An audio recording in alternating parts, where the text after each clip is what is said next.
Former New Jersey Governor Christie has dropped out the presidential race with a parting shot at the frontrunner Donald Trump. The Republican, who lagged in opinion polls, pledged to make sure that Trump will never be president again.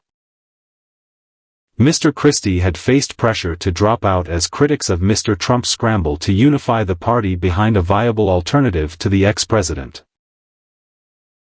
This was Mr. Christie's second unsuccessful White House campaign. He announced that he was suspending his campaign at a town hall event in the U.S. state of New Hampshire on Wednesday afternoon.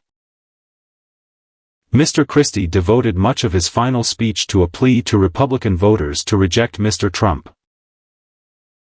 He accused the former president of putting himself before the people of this country. "Donald Trump wants you to be angry every day because he is angry," he added later. Mr. Christie also vowed to keep up his efforts to keep Mr. Trump from the White House. "I'm going to make sure that in no way do I enable Donald Trump to ever be president of the United States again," he said.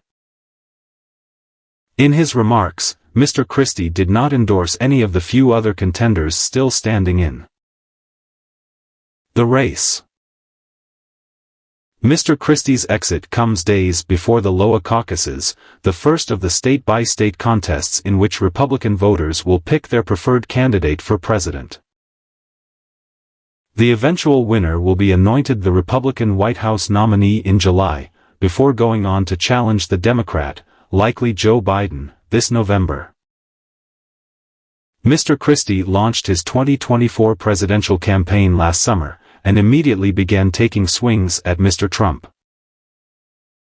He had hoped to act as attack dog for a field of Trump rivals who dared not cross the Republican base, which remains deeply loyal to the former president.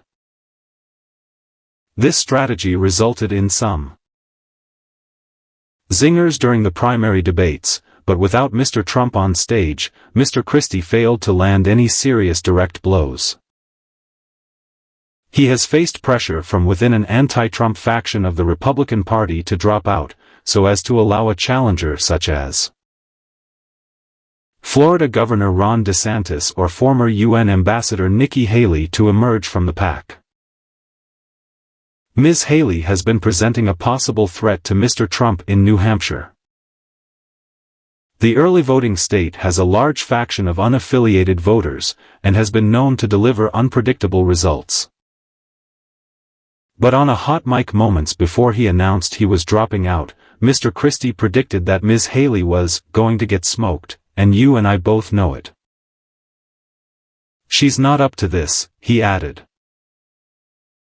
A day earlier, he had expressed doubts that Ms. Haley could stand up to Mr. Trump. Matthew Bartlett, a Republican strategist based in New Hampshire, said Mr. Christie eventually realized he could not win and wanted to ensure that he is not playing the role of a spoiler. The slogan of Mr. Christie's campaign was, "Because the truth matters." But opinion poll after poll showed Republican primary voters did not want to hear Mr. Christie's particular truth. Republican voters do not want to hear the same attacks that they've heard from Democrats or even the media for the better part of 8 years, Mr. Bartlett said. They just don't want to hear it. There's nothing you can tell a Republican voter about Donald Trump that they have not yet heard over the past decade.